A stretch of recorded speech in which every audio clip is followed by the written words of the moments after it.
After 5 years together, my fiancé told his friends at the bar I'd marry her if she were even a bit prettier. They all laughed. When I found out, I just smiled. The next morning, I got an unexpected call from his mom. I met Ethan 5 years ago at a Denver music festival, bonding over our love for old vinyl records and spicy tacos. It felt like fate. Last June, he proposed on a snowy mountain trail, the ring nearly lost in his glove. I said yes, tears freezing on my cheeks. Our wedding was set for this September, and I threw myself into planning venues, flowers, playlists, while Ethan just nodded. Cool, whatever you pick. 3 months ago, he changed.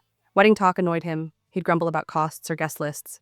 I blamed stress from his carpentry business booming, but then he started hanging out more with his friend Nate, staying out late, barely kissing me goodnight. Was I losing him? Last week I planned a romantic dinner to fix us, but Ethan dropped a truth that broke my heart. I reserved a spot at this trendy Denver bistro, wearing the dress Ethan always loved. I hoped it'd bring back the spark. But he was distant, checking his phone, barely eating his steak.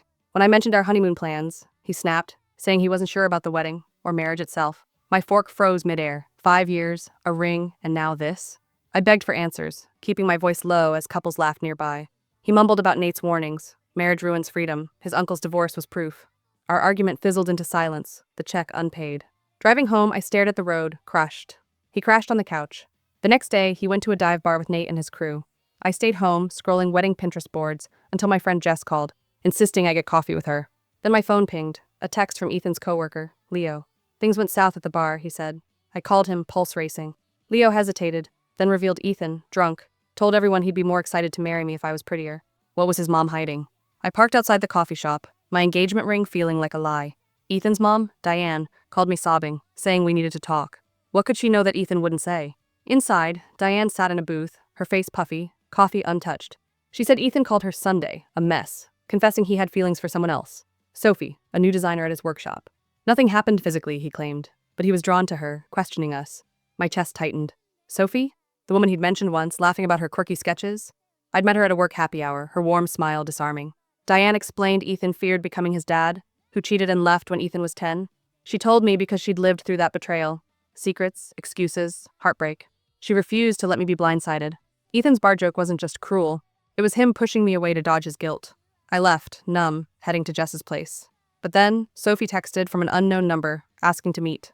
Why would the woman Ethan had feelings for want to talk to me? I crashed at Jess's, staring at the ceiling, Sophie's text burning in my mind. Why would she reach out? Was she involved with Ethan? I met her at a quiet breakfast spot, my stomach in knots. Sophie looked nervous, nothing like the confident designer I'd pictured stealing my fiancé.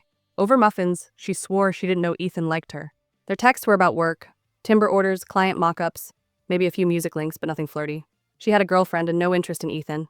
Then she dropped a bomb. Nate was the problem. He'd been hyping Ethan's doubts, saying marriage was a cage, joking Sophie understood Ethan better than me. Nate spread gossip at work, claiming Ethan was rethinking the wedding to avoid being trapped. Sophie overheard and was livid, showing me their texts. Dry, professional, innocent. I believed her. Nate's toxic influence, not Sophie, was poisoning Ethan. I thanked her, my anger shifting to Nate and Ethan's weakness. I texted Ethan's sister, Rachel, to arrange a family meeting. I wanted Ethan, Diane, and Nate there to face the truth. But Rachel's reply hinted at something worse. What? Rachel's text said Ethan was a mess, but there was more to the story. What could be worse than him having feelings for Sophie? I drove to her apartment, heart pounding, picturing the confrontation. The family meeting was set for tonight, and I needed answers. Rachel greeted me with a hug, her tiny place smelling like takeout Chinese. Diane arrived, eyes tired, followed by Nate, smirking like he owned the room. Ethan showed up last, looking like he hadn't slept in days. We sat around Rachel's cluttered table, the silence suffocating. Nobody touched the food. I wanted to scream, but I started calm, laying out Sophie's story, how she wasn't involved, how Nate fueled Ethan's doubts. Nate scoffed, calling it bar talk, but Rachel snapped at him to stop. Ethan admitted he'd built Sophie up in his head, scared of becoming his dad. His bar joke was a cowardly jab to seem cool for Nate. I stared at him, the man I loved, crumbling. Then I said it. The wedding's off. Ethan's face fell, but Diane nodded slowly. Nate laughed. What did he know that we didn't? The room froze after I canceled the wedding. Ethan begged, saying he loved me, just got scared. But love wasn't enough anymore. 5 years? And he wasn't sure about me? I deserved certainty. Nate made a snide comment about me overreacting, but Diane shut him down, her voice sharp. Rachel asked Ethan why he let Nate get in his head. Ethan mumbled about work stress, his dad's shadow, but then Rachel dropped a hint. Something about a late-night call Ethan made to Diane. My eyes darted to Diane, who looked away. What call? I pressed, my voice shaking. Ethan stared at the floor, saying it was nothing, just venting. But Diane's clenched hands told me otherwise. The argument spiraled, voices overlapping, Rachel grilling Nate, Diane defending me, Ethan pleading. Hours later, we were drained, no closer to clarity. I left for Jess's, Rachel promising to dig deeper. In my car, my phone buzzed. A text from Ethan. I messed up, but there's something else. Ask Diane about Sophie's project. What project? Was Sophie lying after all, or was Ethan hiding another secret? I woke up at Jess's, Ethan's text gnawing at me. Sophie's project? She'd sworn there was nothing between them, and I believed her. So what was Ethan implying? I called Diane, who sounded hesitant, but agreed to meet at a park near her house. We sat on a bench, the autumn leaves crunching underfoot. Diane sighed, saying Ethan's call Sunday wasn't just about Sophie. He'd been assigned to a big project with her, a custom furniture line for a wealthy client. They'd worked late nights, and Ethan misread her kindness as something more. Diane admitted she suspected Ethan was exaggerating his feelings to sabotage our wedding, too scared to commit. Her own marriage ended the same way. Her husband invented reasons to pull away. My head spun. Was Ethan's crush a lie he told himself? I thanked Diane, but her words left me hollow. If Ethan was running from commitment, what else was he hiding? I texted Rachel asking if she'd heard about this project. Her reply came fast. Yeah, and Nate's involved too. Meet me tonight. What was Nate's role in this mess? Rachel's apartment felt like a war zone waiting to explode. She'd invited me over to talk, but her voice on the phone hinted at something big. What did Nate have to do with Sophie's project? I arrived, and Rachel was pacing, her phone buzzing with texts. She said she'd confronted Ethan after our last meeting. He admitted Nate had been hyping the project, calling Sophie Ethan's perfect work partner, joking she was his type. Nate knew Ethan was stressed and fed his doubts, planting ideas about Sophie to mess with him. Rachel was furious. Nate wasn't just a bad influence. He was manipulative, maybe jealous of Ethan's life. I sat on her couch, stunned. Was Nate orchestrating this to ruin us? Rachel showed me a text from Leo, Ethan's coworker, confirming Nate's gossip at work. But then Rachel hesitated, saying Ethan mentioned something else during their fight. Something about a loan. A loan? Ethan never told me about borrowing money. Rachel's eyes were wide with worry. We need to talk to Leo, she said. He knows more. What was Ethan hiding about money, and how deep did this go? I couldn't shake Rachel's words about a loan. Ethan borrowing money without telling me? We shared a bank account, planned a life together. How could he keep this secret? I agreed to meet Leo at a diner near his job. My nerves frayed. He was already there, sipping coffee, looking uneasy. Why was he risking his friendship with Ethan to help me? Leo said he overheard Ethan and Nate arguing about money last week. Ethan had taken a loan from Nate months ago to cover a business shortfall. New tools, a late client payment. Nate held it over him, pushing Ethan to doubt our wedding, saying he couldn't afford a wife. My jaw dropped. Ethan's hesitation wasn't just about Sophie or his dad. It was financial pressure Nate weaponized. Leo warned me Nate was toxic, always stirring drama at work. But then he leaned in, voice low. There's something else. Ethan's been meeting someone late at night, not Sophie. I don't know who. My heart raced. Another woman? Or something worse? I thanked Leo and left, texting Jess. I needed her advice. Should I confront Ethan now? Jess poured me wine at her place, listening as I spilled Leo's bombshell. Ethan meeting someone at night? It didn't add up. Sophie was a misunderstanding. But who else could it be? Jess urged me to stay calm, suggesting I talk to Ethan directly, no more middlemen. I wasn't ready to face him, but she was right. Secrets were tearing me apart. The next morning, I unblocked Ethan's number and texted, "We need to talk. Now." He replied instantly, suggesting a coffee shop downtown. When I arrived, he looked wrecked, unshaven, clutching a to-go cup like a lifeline. I didn't waste time asking about the loan Nate and these late-night meetings. His face paled. He admitted borrowing $5,000 from Nate, too ashamed to tell me his business was struggling. The late-night meetings? His therapist? He'd started sessions to untangle his fears about his dad and commitment. I stared, relief mixing with anger. Why hide therapy? He said he felt weak admitting he needed help. But his eyes darted away when I asked if that was everything. What else was he keeping from me? Ethan's dodge about everything set off alarms. If therapy and the loan were his secrets, why couldn't he look at me? I pressed, my voice sharp in the quiet coffee shop. He sighed, admitting he'd been venting to Nate about our wedding, not just his therapist. Nate twisted his words, feeding Ethan's panic about money and marriage. Ethan swore there was no other woman, but his hesitation made me doubt. I told him I was done with half-truths. Our wedding was already canceled, our trust shattered. He reached for my hand, but I pulled back, saying I needed space. As I left, my phone buzzed. Rachel asking me to call her ASAP. Her voice was shaky when I did. She'd dug into Ethan's loan and found something weird. Nate wasn't just a lender. He'd been pushing Ethan to invest in a shady side project, promising quick cash to fix his business. Rachel had a screenshot of their texts, and it looked bad. Was Nate scamming Ethan? I agreed to meet her and Diane tomorrow. What kind of mess was Ethan in? I barely slept. Rachel's screenshot burned into my brain. Nate's texts promising Ethan a big payout if he invested in some vague startup. Was this why Ethan was so stressed? I met Rachel and Diane at a cafe, the air heavy with worry. Diane looked older, her usual spark gone. Rachel showed us the texts, Nate pitching a sure-thing app venture, urging Ethan to put in $10,000 more. Ethan had already given Nate $5,000 from the loan, but the startup smelled like a scam. Diane was furious, saying Nate had always been trouble, even as kids. She'd warned Ethan, but he was desperate to save his business. My anger softened. Ethan wasn't cheating, he was drowning in bad decisions. But why hide this from me? Rachel suggested we confront Nate, but Diane wanted to talk to Ethan first, get the full story. I agreed, but my gut twisted. If Ethan was this deep in Nate's schemes, could we ever rebuild trust? As we left, Diane grabbed my hand, whispering, "Check Ethan's emails. There's more. What else could I find in his inbox?" Diane's whisper about Ethan's emails haunted me. What was I about to uncover? Back at Jess's, I hesitated, then logged into our shared email account. Ethan never changed the password. My hands shook as I scrolled through his inbox. Buried in a folder labeled Work, I found it. Emails from Nate about the startup, full of buzzwords like disruptive tech and guaranteed returns. One email, dated last month, showed Ethan wiring $10,000 to an account Nate provided. My stomach sank. He doubled down on this scam, hiding it while we planned our wedding. Another email caught my eye, from his therapist, confirming weekly sessions. At least that part was true. But then I saw a reply from Ethan, admitting he felt trapped by our engagement. Trapped? The word hit like a slap. I slammed my laptop shut, tears burning. Jess found me crying and suggested I confront Ethan with the evidence. I nodded, but fear crept in. Was this scam the real reason he pulled away? I texted Rachel to loop her in, but her reply chilled me. Nate's been dodging my calls. What was he running from? I couldn't wait for Rachel to track down Nate. I needed Ethan to explain himself. Now. I called him, demanding we meet at our old apartment, neutral ground since he'd moved to his brother's place. He agreed, sounding defeated. When I arrived, the apartment felt like a ghost town, half my stuff still in boxes. Ethan stood by the kitchen counter, eyes down. I didn't hold back, showing him the emails about the $10,000 and his trapped comment. He flinched, admitting he invested more with Nate, chasing a quick fix for his business debts. The trapped email? He wrote it in a panic, overwhelmed by money stress and Nate's pressure. He swore he loved me, but his choices screamed otherwise. I asked why he didn't trust me with the truth. His silence was deafening. My anger boiled over. 5 years. And he'd rather lie than lean on me. As I turned to leave, he grabbed my arm, saying Nate had called him last night, sounding scared. Something about the startup falling apart. Was Nate in deeper trouble than we thought? I pulled away, saying I'd talk to Diane. But what was Nate hiding?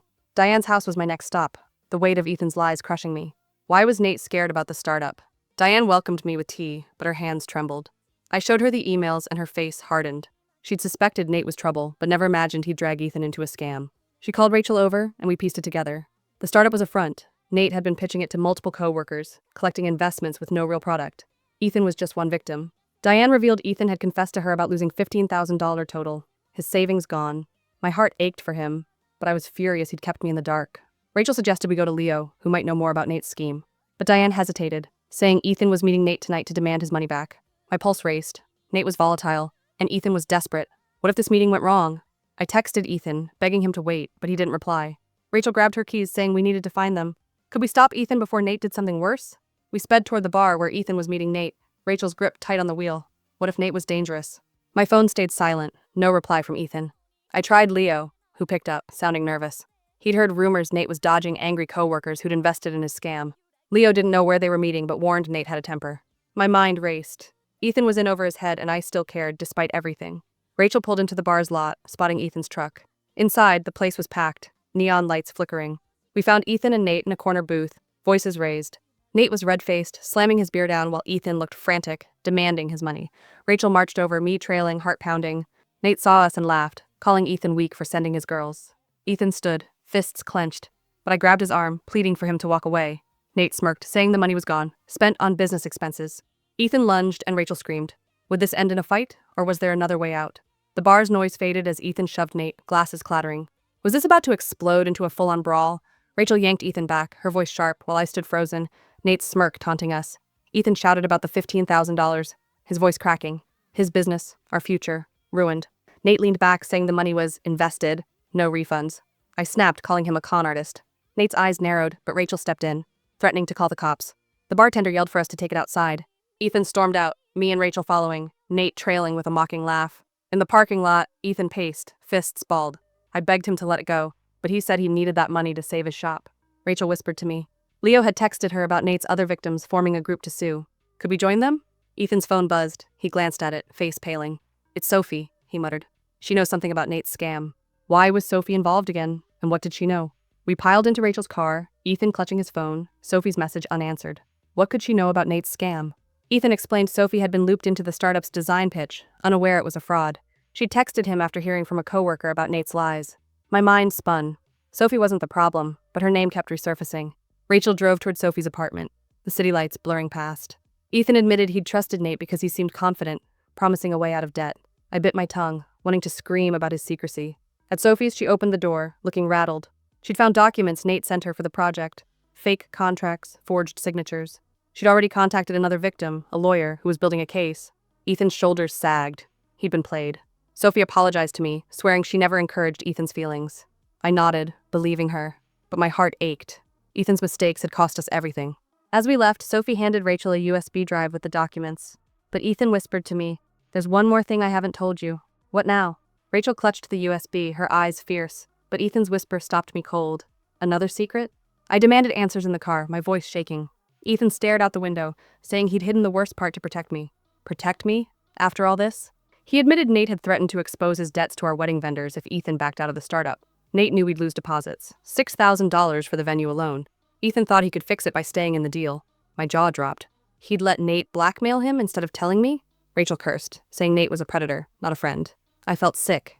Ethan's fear had tanked our relationship. Back at Jess's, I couldn't sleep, replaying his choices. The next morning, I met Diane at her house. She'd spoken to Ethan, who was finally cutting Nate off, cooperating with the lawyer. But Diane's eyes were wet. She handed me a letter Ethan wrote me, one he hadn't sent. "Read it when you're ready," she said. What could his words possibly fix now? I stared at Ethan's letter on Jess's coffee table, unopened. Could his words change anything after his lies?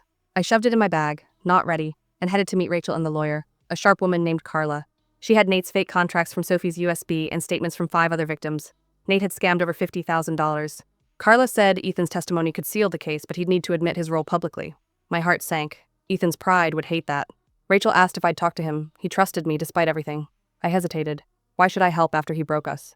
But part of me still cared. Later, I called Ethan, meeting him at a park. He looked hollow, saying he'd testify but feared losing his business entirely. I told him to do it for himself, not me. He nodded, then asked if I'd read his letter. I hadn't. As I walked away, my phone buzzed. Jess, saying she'd found something in Ethan's old emails at our apartment. Something about a bank transfer. What else had he done? Jess's text about a bank transfer sent my stomach lurching. Another secret from Ethan? I rushed to our old apartment, where Jess was sorting through boxes I'd left behind. She'd found a printed email in a folder, Ethan transferring $2,000 to an unknown account, labeled consulting fee, dated 2 weeks before his bar joke. Consulting? For what? Jess suggested it might be tied to Nate's scam, another hook to keep Ethan invested. My head throbbed. How many lies had I missed? I called Rachel, who was with Carla, the lawyer. She confirmed the account matched one Nate used for his startup. Ethan had been bled dry, piece by piece. I felt sick, not just for the money, but for the trust we'd lost. Jess urged me to read Ethan's letter, saying it might explain his headspace. I refused, too raw, but took it with me. As I drove to Diane's to update her, my phone rang, Leo sounding panicked. Nate had just quit the workshop and skipped town. Was Ethan in danger now, or was this our chance to nail Nate? Diane's kitchen smelled of chamomile tea, but the mood was anything but calm. Nate gone? I told her about the $2,000 transfer and Leo's call. Her face crumpled. Ethan had called her, frantic, saying Nate threatened to ruin him if he testified. My heart raced. Nate wasn't just a scammer, he was unhinged. Rachel arrived, saying Carla's team had enough to file charges, even without Nate's location. Ethan's testimony would help, but he was spiraling, refusing to leave his brother's place. Diane begged me to talk to him, saying I was his anchor, even now. I didn't want to care, but I did. I drove to Ethan's brother's, finding him on the porch, staring at nothing. I showed him the transfer email, demanding the truth. He admitted it was a last-ditch payment to keep Nate quiet about his debts. He'd been terrified of losing me over money shame. I told him to testify, to end this. He nodded, eyes wet, then asked again about the letter. I still hadn't read it.